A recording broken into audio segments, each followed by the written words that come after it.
Hello all and welcome back again to GS prelims revision series. Revision series में हम लोग बातें कर रहे थे आर्ट एंड कल्चर के सेक्शन में एंशियंट हिस्ट्री बेसिकली हम लोग डिस्कस कर रहे हैं। और इस एंशियंट पार्ट में अभी हम लोग डिस्कस करने वाले हैं संगम एज के बारे में। इस टॉपिक की इंपॉर्टेंस बहुत ही ज़्यादा है और कंटिन्यूसली लगातार इससे क्वेश्चन पूछे आ रहे हैं, तो मेक श्योर कि आप इस टॉपिक को बेहतर तरीके से याद किए रहें। थोड़े से टफ टर्मिनोलॉजीज़ यहाँ पर ज़रूर रहेंगी, but again these are very very important things and you need to memorise, you need to mug up all these things. बहुत ही ज़रूरी है इसको याद करना। शुरू करते हैं फटाफट। अब देखिए, अगर हम लोग साउथ इंडिया में आते हैं यानी संगम एज के दौरान में आते हैं, तो वी हैव 3 इंपॉर्टेंट डायनेस्टीज़। एक है जो कि चेर डायनेस्टी है, दूसरी चोल डायनेस्टी है और तीसरी पांड्य डायनेस्टी है। अगर इन तीनों में ही देखा जाए तो ज़्यादा इंपॉर्टेंट है वैसे चोल डायनेस्टी। इस चोल डायनेस्टी को हम लोग हालांकि जो है जब पोस्ट गुप्ता पीरियड करेंगे तो उसमें और ज़्यादा इंपॉर्टेंट और ज़्यादा मतलब डिस्कस करेंगे, बट यहाँ पर अगर एक कंपैरेटिव एनालिसिस देखें सो चेर ये मॉडर्न सिटी ऑफ केरला इस एरिया में जो है ये लोग रूल करते थे। सिमिलरली अगर चोल के बारे में बात करें तो आंध्र प्रदेश और पांड्य के बारे में बात करें तो तमिलनाडु के एरिया में ये लोग रहते थे। ये लोग इस एरिया में डोमिनेट कर रहे थे, इस एरिया में रूल कर रहे थे।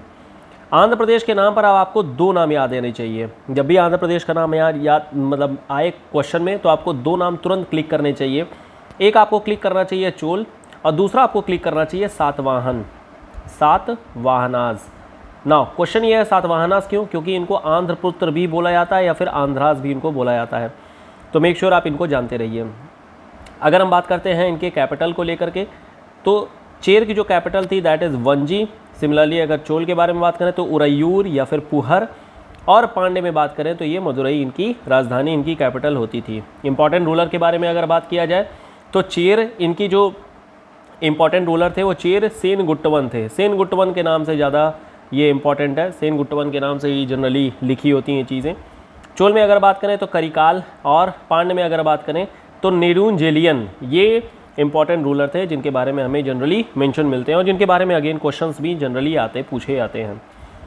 इंपॉर्टेंट पोर्ट्स के बारे में बात करें and this is very very important, ये बहुत इंपॉर्टेंट है, इससे क्वेश्चन जनरली पूछे जाते हैं। एक तो पोर्ट से पूछे जाते हैं, दूसरा पूछे जाते हैं आपके एम्बलम से कि किस डायनेस्टी की कौन सी एम्बलम थी। अगर बात किया जाए चेर की, तो चेर के जो इंपॉर्टेंट पोर्ट्स थे वो थे मुजरिस या फिर तोंडी। 2 अलग अलग पोर्ट हैं, 2 अलग अलग इनके इंपॉर्टेंस हैं। चोल में बात करें तो इसी तरीके से कावेरी पत्तनम, और अगर पांड्य में बात करें तो मुजरिस या फिर मुचरिस, दोनों ही अलग अलग तरीके से बोला जाता है। जनरली क्वेश्चन में मुजरिस पूछा जाता है।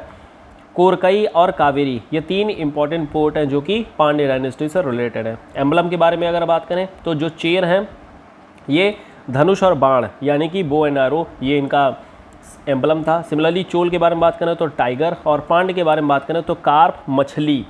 ठीक है, तो ये आपकी एम्बलम हो जाती है इन तीनों डायनेस्टी से रिलेटेड। इस टेबल को आप लोग ध्यान रखिएगा, वेरी वेरी इंपॉर्टेंट टेबल और क्वेश्चन भी इससे आते हैं।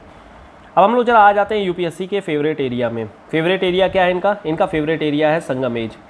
इस संगम एज में 2 चीज़ें इंपॉर्टेंट है। एक तो पहली बात यहाँ की लोकल एडमिनिस्ट्रेशन कैसे चल रही है, सोसाइटी कैसी है, इकॉनमी कैसी है, और दूसरी चीज़ है संगम लिटरेचर के बारे में, यानी कि जो 3 संगम की मीटिंग्स हुई हैं, 3 संगम के कह लीजिए कि संगीतियाँ हुई हैं, उसका क्या मेंशन है, उसके बारे में क्या चीज़ें हैं, और लास्टली संगम लिटरेचर के बारे में जो कि संगम में लिखी गई थी या फिर कह लीजिए संगम से रिलेटेड इंपॉर्टेंट लिटरेरी वर्क हुए थे। बात करें अगर संगम एज के बारे में तो संगम एज में एडमिनिस्ट्रेशन की ओर देखें तो there are again important positions जिस पर लोग अपॉइंट किए जाते थे। अब यहाँ पर सिस्टम अगेन कैसा है? सेंट्रलाइज सिस्टम है। ध्यान रखिएगा, this is again a centralise system. लेकिन एक चीज़ और इम्पॉर्टेंट है, यहाँ पर चोल डायनेस्टी थी, और चोल डायनेस्टी पहली ऐसी डायनेस्टी थी जिसने decentralised format of administration start किया था। तो डिसेंट्रलाइज्ड फॉर्मेट ऑफ एडमिनिस्ट्रेशन, ये इंपॉर्टेंट है, ध्यान रखिएगा।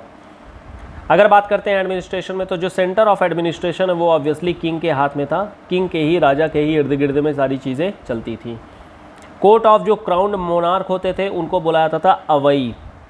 सिमिलरली आर्माइखर ये बोला जाता था मिनिस्टर्स को, डूटर बोला जाता था आपके एनवॉयस को, ओरार बोला जाता है स्पाइस को, पुरोहितर बोला जाता है पुरोहित को, और सेनापतियार बोला जाता है सेनापति को। तो खैर पुरोहित और सेनापति these are very very important things, और जनरली क्वेश्चन नहीं पूछे जाएंगे इस पर क्योंकि स्ट्रेट फॉरवर्ड खुद ही पता चल रहा है।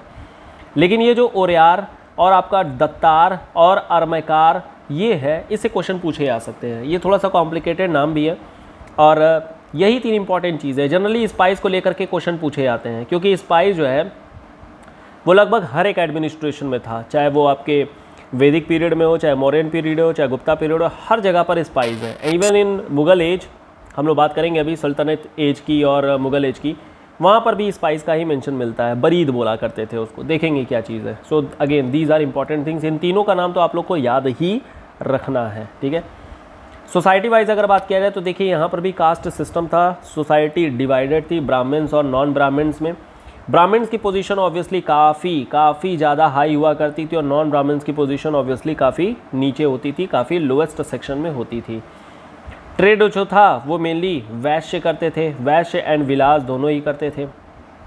स्लेवरी का हमें कुछ खास पॉजिटिव एविडेंस नहीं मिलता है, लेकिन हाँ सर्वेंट और लेबरर तो हुआ करते थे। तो स्लेवरी तो नहीं होती थी, बट यू कैन से कि यहाँ पर जो है नौकरशाही व्यवस्था करीब करीब हुआ करती थी। अनटचेबिलिटी हुआ करती थी, it was in practice and they were known as pariahs. Pariahs के नाम से जाने जाते थे और ये एक इम्पॉर्टेंट टर्म है आपके प्रीलिम्स एग्जामिनेशन के लिए। इकॉनमी वाइज अगर बात किया जाए तो देखिए इकॉनमी में 2 चीज़ें होती हैं। एक होता है कि एग्रीकल्चर कैसे चल रही है और दूसरी होती है कि आपका टैक्स सिस्टम कैसा चल रहा है। तो अगर एग्रीकल्चरल पॉइंट ऑफ व्यू से देखा जाए या फिर लैंड पॉइंट ऑफ व्यू से देखा जाए तो लैंड को 2 तरीके से डिवाइड किया जाता था, जैसे आज की डेट में भी हम लोग करते हैं, एग्रीकल्चरल और नॉन एग्रीकल्चरल। तो जो एग्रेरियन होती थी उसको बुलाता था मैनपुलम और जो नॉन एग्रीकल्चर थी उसको बोलते थे वनपुलम। पुलम का मतलब है, ये पुलम का मतलब होती थी लैंड, और मैन का मतलब एग्रेरियन, और वन का मतलब होता है जो नॉन एग्रीकल्चरल है, यानी फॉरेस्ट्री, बेसिकली फॉरेस्ट रिलेटेड हो जाती है। टैंक इरिगेशन हुआ करती थी और टैंक इरिगेशन में बेसिकली अयम बोला जाता था। अयम was the name, technical name for tank irrigation. और सिनाई बोला जाता है डैम को, जो डैम होती है, जो बांध होती है, उसको अयम सिनाई बोला जाता है। तो ये भी एक तरीका है इरिगेशन का। अगर देखें टैक्स सिस्टम क्या है, तो टैक्स नाम ही केवल आपको याद करना है, बहुत ज़्यादा टेक्निकल जाने की ज़रूरत नहीं है और बहुत ज़्यादा डिटेल जाने की ज़रूरत नहीं है। क्वेश्चंस आपसे सरफेशियल पूछे जाएंगे, ऊपर ऊपर से पूछे जाएंगे, तो बेसिक नॉलेज होनी चाहिए लेकिन ब्रॉड होनी चाहिए, ठीक है, विथ में होनी चाहिए, नॉट इन डीप, ठीक है। जो यहाँ पर लैंड टैक्स है उसको बुलाता था कराई। इसी तरीके से इराई बोला जाता था जो बूटी कलेक्ट की जाती थी वॉर के दौरान में, फिर लूट जो होती है, लूट के दौरान में जो भी चीज़ें इकट्ठा की जाती थी उनको बोला जाता था। अलगर बोला जाता है कस्टम ड्यूटी को, और इसी तरीके से इराबू बोला जाता था जो फोर्स्ड फॉर्मेट में गिफ्ट लिया जाता था। सिमिलरली यहाँ पर जो सिस्टम थी, मीडियम ऑफ एक्सचेंज जो हुआ करता था वो बार्टर सिस्टम था। हालांकि कुछ जगहों पर कॉइन्स का भी मेंशन मिलता है, बट जो मेन प्रैक्टिस थी वो थी बार्टर सिस्टम। एक्सचेंज के फॉर्मेट में बार्टर सिस्टम को यूज़ किया जाता था। म्यूज़िक के बारे में अगर देखा जाए तो देखिए म्यूज़िक के तमाम फॉर्मेट देखने को मिलते हैं। वी हैव, है ना, हमारे पास बहुत सारे, एक तो हिंदुस्तानी म्यूज़िक एंड कर्नाटिक म्यूज़िक अलग अलग तरीके से थे, लेकिन वो बहुत बाद में डेवलप हुई थी। अर्लीस्ट फॉर्मेट में शुरुआत में क्या है कि छोटे मोटे जो भी संगीत के, म्यूज़िक के जो भी इंस्ट्रूमेंट्स वगैरह हुआ करते थे उन्हीं को बजाया जाता था, और ये बजाने वाले को बुलाता था थुडियम या फिर परनियम या फिर मुजहवन या फिर कडम्बन और पान। तो ये केवल और केवल आपको नाम याद रखना है। एग्जाम में आपसे क्वेश्चन सीधे पूछा जाएगा, ये नाम दे देंगे और पूछ लिया जाएगा कि किससे रिलेटेड है। अभी हम लोग क्वेश्चन भी प्रैक्टिस करेंगे तो वहाँ से भी आपको आइडिया लगेगा कि कैसे क्वेश्चन पूछे जा सकते हैं या फिर पूछे जाते हैं। लिटरेचर में अगर देखा जाए तो वी हैव 3 संगम्स, 3 संगम की मीटिंग्स होती हैं। 3 संगम के कह सकते हैं कि संगीतियाँ हुई थी, first, second and third. First जो हुई थी अगेन ये भी मदुरई में ही हुई थी, लेकिन यहाँ पर जगह का नाम है थेन मदुरा। जो सेकंड होती है उसका नाम है कापवरम, और तीसरी होती है नॉर्थ मदुरई में या फिर मदुरई में भी कई बार क्वेश्चन में लिख देता है। चेयरमैन के बारे में बात करें तो फर्स्ट 2 मीटिंग्स अगस्त्य मुनि के द्वारा की गई थी। इन्होंने तोलकपियम भी लिखा था, बात करेंगे अभी। और जो लास्ट है ये है मिस्टर जस्टिस वी खालिद, इन्होंने चेयरमैनशिप की थी थर्ड संगम लिटरेरी वर्क की या संगम लिटरेचर की। अब यहाँ पर हुआ क्या, यहाँ पर देखिए संगम में जो मेन लिटरेचर पार्ट है, तो this is the main literature part जिसको कि आपको याद करना है। ये पूरा का पूरा आपको याद करना है। These are very very important things. जो अर्लीस्ट ग्रामर वर्क है ये थी तोलकपियम। जो तोलकपियम है दिस इज, एक second, yes, this is oldest Tamil surviving text. और इसी तरीके से अगातियम जो कि सेंट गतियम के द्वारा लिखी गई थी, it is also a format of grammar work and it is also a format of literature. ये भी एक लिटरेचर है। इसी तरीके से इट्टू टोगई भी एक तरीके की लिटरेचर ही है, but it is collection of poems. ये कोई पोएम्स का कलेक्शन है, दो तरीके का है। एक है जिसको हम लोग बोलते हैं एन गुरुनन, और दूसरी होती है जिसको बोलते हैं पदिर पट्टू। जो पदिर पट्टू है ये स्मॉल कलेक्शन ऑफ पोएम्स है, जबकि लार्जेस्ट कलेक्शन हमें देखने को मिलता है एन गुरुरू में। ठीक है, अब देखिए थोड़ा सा टेक्निकल, थोड़ा सा अलग टाइप का नाम है, एंड याद करने में थोड़ी सी प्रॉब्लम हो सकती है, बट अगेन जो है थोड़ा सा आप इसको ट्रिक के फॉर्मेट में या फिर कुछ अपने न्यूमोनिक्स बना करके भी याद कर सकते हैं, बट ये इंपॉर्टेंट है, याद करना बहुत बहुत इंपॉर्टेंट है। इट्टू टोगई। सिमिलरली इसी तरीके से पाटू पाटू है। अब ये पाटू पाटू भी एक तरीके की पोएम्स हैं जिसको कि अलग अलग फॉर्मेट में लिखा गया था, जैसे कि मुरु गरुपु पड्डल, ये पोएम लिखी गई थी नक्कीरार के द्वारा। सिमिलरली मदुरई कांची बाई मांगुडी, तो ये भी याद करना है। फिर आपकी जो इंपॉर्टेंट वर्क है दैट इज पथिक नेन कनक्कू। अभी जो पथिक नेन कनक्कू है ये बेसिकली एक माइनर वर्क है जो कि नेचुरल साइड में या फिर कह सकते हैं नेचर को लेकर के की गई है। यहाँ पर एक और है तिरुक्कुरल, जो कि थिरुवल्लुवर ने लिखी है, और इसे बाइबल ऑफ तमिलनाडु भी बोला जाता है। किसे बोला जाता है? तिरुक्कुरल को बोला जाता है थिरुवल्लुवर। हालांकि ये जो थिरुवल्लुवर साहब हैं ये लास्ट ईयर काफ़ी ज़्यादा न्यूज़ में थे, एंड क्यों न्यूज़ में थे? क्योंकि इन्हीं को लेकर के इकोनॉमिक सर्वे में मेंशन किया गया था, और अगर कोई चीज़ इस तरीके से मेंशन हो जाती है तो ये एक एरिया बन जाता है जहाँ पर क्वेश्चन बन सकते हैं। आगे बात किया जाए तो कुछ एपिक्स भी हैं, जैसे शिलापद्दिकरम जिसको लिखा गया था इलांगो अडीगल के द्वारा, मणिमेकलाई जिसको कि सत्तनार के द्वारा लिखा गया, और शिवगा सिन्नामणि ये लिखा गया है तिरुक्कुल देवर के द्वारा। तो हालांकि आपको सबसे इंपॉर्टेंट तो आपको ये याद रखना है, एपिक्स याद रखना है। इसके अलावा केवल और केवल इनके नाम याद रखिएगा, इट्टू टोगई, पटू पटू एंड पथिक नेन कनक्कू। डिटेल में ये पूरी ही टेबल अपने आप में काफ़ी इंपॉर्टेंट है जिसको कि आपको याद करना है। This is very very very important things and you need to memorise again. ये देखिए एक दो क्वेश्चन ही यहाँ से आते हैं, लेकिन अगेन यहाँ से इंपॉर्टेंट होता है, आपको ध्यान रखना, क्योंकि यहाँ से आपके मार्क्स एक्चुअल में लिफ्ट करेंगे, तो इस वजह से याद करना ज़रूरी है। बढ़ते हैं आगे। अब हम लोग थोड़ा सा क्वेश्चन की प्रैक्टिस कर लेते हैं। Again we will do the same, we will follow the same pattern. Question पढ़ने के बाद you can again answer in the comment box. यहाँ पर कमेंट बॉक्स में आप लोग कर सकते हैं, ठीक है। पहला क्वेश्चन हमारा, consider the following statement. Chola defeated Pandya and Chera ruler. Chola ने आपकी जो चेर और पांड्य इन दोनों को ही हराया था, and establish their domination over them over peninsular India in the early medieval times. Second statement है कि जो चोल हैं they sent an expedition against Shailendra empire of south east Asia and conquered some of the areas. आपको बताना है इन दोनों में से कौन सा स्टेटमेंट करेक्ट है और कौन सा स्टेटमेंट रॉन्ग है। तो यहाँ पर देखिए, अगर आज स्टेटमेंट देखेंगे तो जो फर्स्ट स्टेटमेंट है ये करेक्ट स्टेटमेंट है, क्योंकि जो चोल थे इन्होंने लगभग पेनिनसुलर इंडिया पे अपना डोमिनेशन कर लिया था। चोल ने न सिर्फ केवल चेराज और पांड्यास को एक तरीके से कह लीजिए कि हराया था, या फिर कह लीजिए कि इनके ऊपर में कब्जा किया था, बल्कि इसके अलावा इन्होंने जो चालुक्य थे उनको भी हराया था। तो चालुक्यास को भी हराया था। इनफैक्ट मेंशन भी मिलता है राजेंद्र चोल के द्वारा कि इन्होंने बंगाल तक अपने एक्सपीडिशन को लेकर के गए थे। तो ये तो हो गया। इसके अलावा चोल ने श्रीलंका को भी जीता था, श्रीलंका पर भी अपना अधिकार किया था। इसके अलावा साउथ ईस्ट एशिया पर भी इन्होंने कब्जा किया था। तो मतलब अगर देखेंगे तो चोल वॉज द डायनेस्टी जिसने ना सिर्फ इंडिया में बल्कि इंडिया के बाहर भी इन्होंने अच्छा खासा अपना डोमिनेशन दिखा रखा है। तो ये पहला स्टेटमेंट तो करेक्ट है। सेकेंड स्टेटमेंट भी अगर आप देखेंगे तो साउथ ईस्ट एशिया और सम ऑफ द एरियाज को कॉन्कर किया है, तो ये भी एक करेक्ट स्टेटमेंट है। दोनों ही स्टेटमेंट करेक्ट है, तो बोथ स्टेटमेंट यहाँ पर करेक्ट स्टेटमेंट हो जाती है। अगर ऑप्शन होता तो यहाँ पर ऑप्शन सी होती, ठीक है। आगे बढ़ते हैं। नेक्स्ट क्वेश्चन हमारा है, which of the following statements about the institution of kingship during the period is not correct. Kingship को लेकर के क्वेश्चन पूछा जा रहा है कि इसमें से कौन सी चीज़ें करेक्ट है या कौन सी चीज़ें करेक्ट नहीं है, गलत है कौन सी चीज़ें।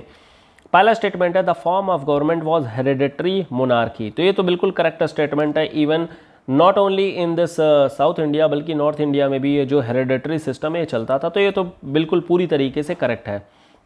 और अगर बात करें कब से स्टार्ट होता है, तो बल्कि लेटर वैदिक पीरियड से यही सिस्टम चलता आ रहा है। लेटर वैदिक एज से ये कंटिन्यूड है, चाहे वो नॉर्थ इंडिया में हो चाहे साउथ इंडिया में हो, दोनों जगहों पर। दूसरा स्टेटमेंट है the king whose conquering expedition was led by a mysterious wheel of gold and जिन वॉज कॉल्ड चक्रवर्तीन। तो ये भी करेक्ट स्टेटमेंट है, चक्रवर्ती राजा है ना। तो इसके लिए क्या होता है कि अपने पूरे के पूरे इलाके को जीत लेना, यही होता था चक्रवर्ती। दूसरा होता है crown prince was called Komahan, ये आपको याद रखना एक करेक्ट स्टेटमेंट है। एंड लास्ट स्टेटमेंट है in Sangam literature we come across numerous instances of women seller, ये एक रॉन्ग स्टेटमेंट है, ये स्टेटमेंट गलत है। यहाँ पर हमें वुमेन सेलर्स के बारे में जानकारियाँ जनरली नहीं मिलती हैं। आगे अगर बात किया जाए, नेक्स्ट क्वेश्चन है which of the following is not one of the popular, it is of Sangam literature. Okay, not one of the popular God है, तो दिस इज यहाँ पर गॉड, ध्यान रखिएगा। गॉड के बारे में पूछा जा रही है कि कौन से गॉड जो है वो संगम लिटरेचर में, संगम एज में पॉपुलर नहीं हुआ करते थे, उतनी इंपॉर्टेंट इनकी पोजीशन नहीं होती थी। तो इंद्र मुरुगन, यस बिल्कुल, शिवा एंड विष्णु ये भी होते थे, कृष्णा एंड बलराम ये भी थे, लेकिन गणेशा की इंपॉर्टेंस कुछ खास नहीं होती थी। He was not having that kind of importance. In fact अगर आप साउथ इंडिया के टेम्पल्स को भी देखेंगे तो वहाँ से भी आपको आइडिया लग जाएगा, जैसे कि कृष्ण और बलराम, इनकी तो खैर यात्रा ही निकलती है भुवनेश्वर से, तो ये तो आप लोगों ने देख रखा होगा। सिमिलरली शिवा एंड विष्णु, इनकी तो खैर बड़े बड़े मंदिर बना करके रखे गए हैं। इंद्र एंड मुरुगन, ये भी अगेन बहुत इंपॉर्टेंट है। तो तीनों की इंपॉर्टेंस है, बट गणेशा की हमें कुछ खास इंपॉर्टेंस देखने को नहीं मिलती है। तो this is again very simple question, और ये कॉमन सेंस का भी क्वेश्चन है, इजीली आप इसको कर सकते हैं। आगे बात किया जाए, the goddess Kannagi who many temples were erected, this is actually erected during the Sangam age was the goddess of. आपको ये बताना है कि जो गॉडेस कणंगी है, जिनको लेकर के कई सारे टेम्पल संगम एज में बनाए गए थे, वो आखिर में किस चीज़ को शो करते हैं, मतलब किस चीज़ के बारे में बताते हैं। तो विजडम, लर्निंग, चास्टिटी या फिर प्रोवेस, तो एक्चुअल में इसका आंसर है चास्टी। ठीक है, तो ध्यान रखिएगा, दिस इज अगेन थोड़ा सा अलग क्वेश्चन है, but again this is very very important thing and करना है ये। आगे बात किया जाए तो अगेन इस तरीके के क्वेश्चन बहुत ज़्यादा पूछे जाते हैं, जो कि अभी हम लोग डिस्कस करने वाले हैं। यहाँ पर क्वेश्चन ये है कि aruvai, aruvai vanigar, aruvai vidi are the terms related with, आखिर ये जो टर्म्स हैं अरुवई, ये किससे रिलेटेड है? क्या ये क्लोथ इंडस्ट्री से रिलेटेड है, ट्रेड है, एग्रीकल्चर है या फिशिंग है? तो इसका आंसर है दीज आर क्लोथ इंडस्ट्रीज। अरुवई ये क्लोथ इंडस्ट्री से रिलेटेड टर्म है।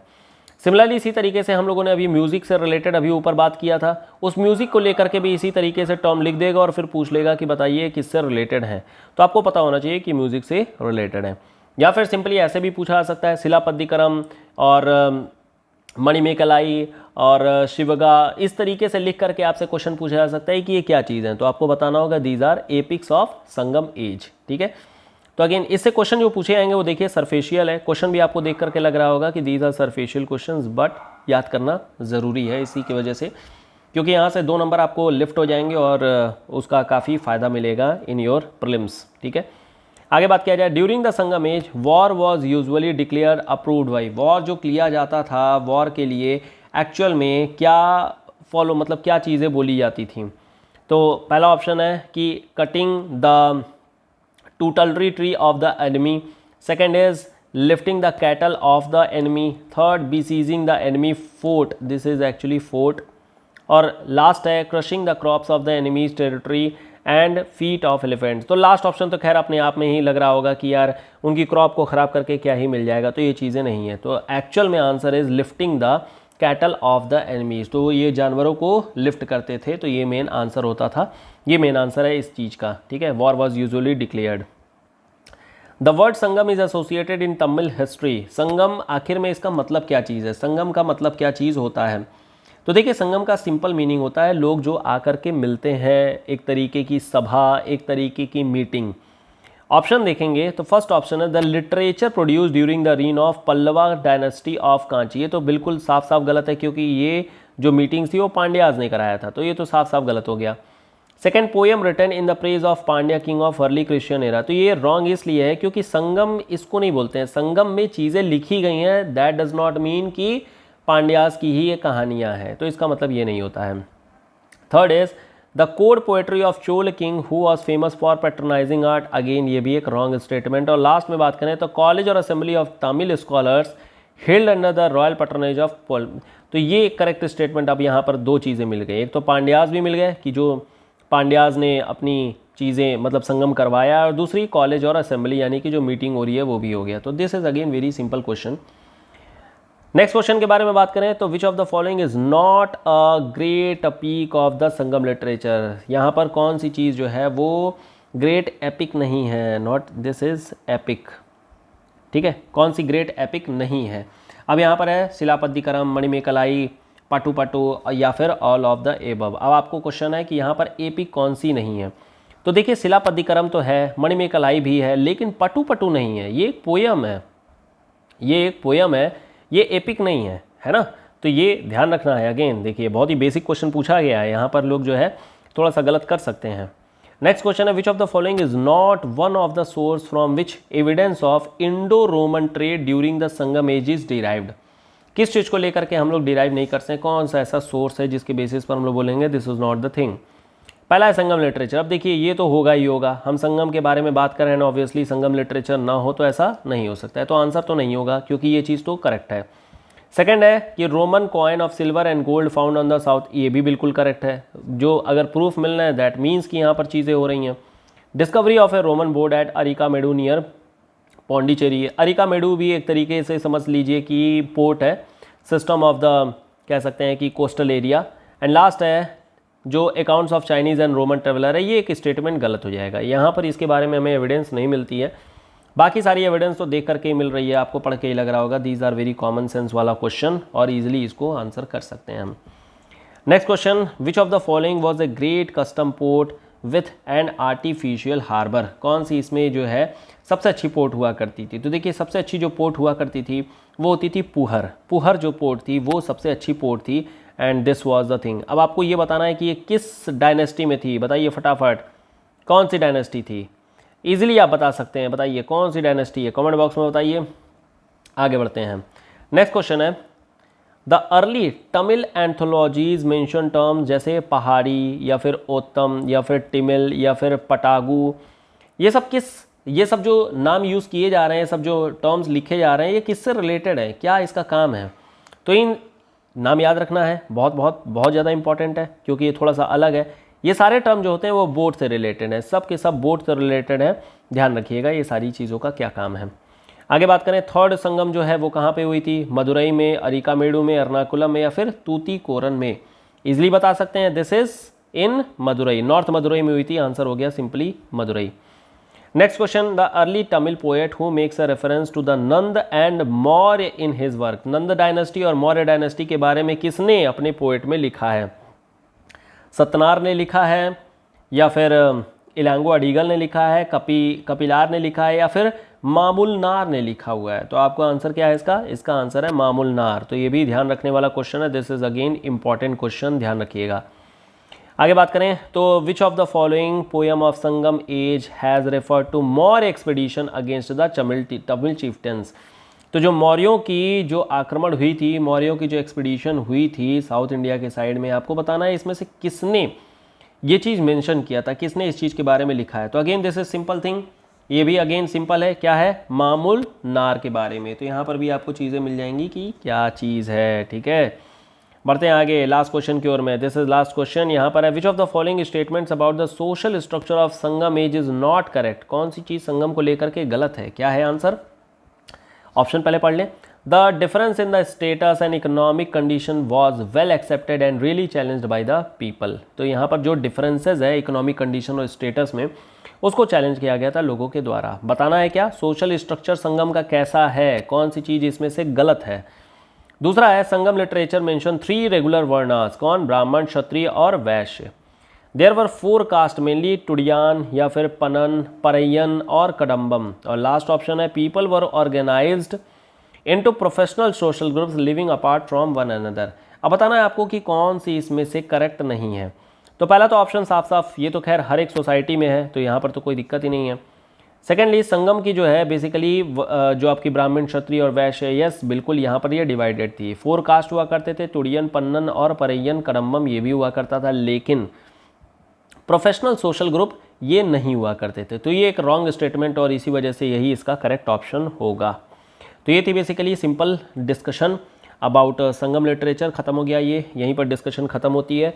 और बाकी अब एंशिएंट वाली हमारी आर्ट एंड कल्चर वाली चीज़ें ख़त्म हो गई हैं। हमारे पास कुछ और भी चीज़ें हैं लाइक टेम्पल से रिलेटेड चीज़ें, इन सबको भी हम लोग आगे कंप्लीट कर लेंगे। So don't worry, dance, drama, music, जितनी भी चीज़ें हैं वो हम लोग कंप्लीट कर लेंगे। लेकिन सबसे पहले मेडिवल हिस्ट्री की चीज़ें कंप्लीट कर लेते हैं। तो हम लोग अब मेडिवल हिस्ट्री स्टार्ट करेंगे। क्लासेस में थोड़ा सा डिस्टर्बेंस अभी है और 3-4 दिनों की बात है, और उसके बाद से फिर हम लोग लाइव जैसे करते थे वैसे ही कर लेंगे। ठीक है, चलिए खैर यहीं पे स्टॉप करते हैं, मिलते हैं नेक्स्ट वीडियो में। Till then good bye, thank you so much, good bye, Tata.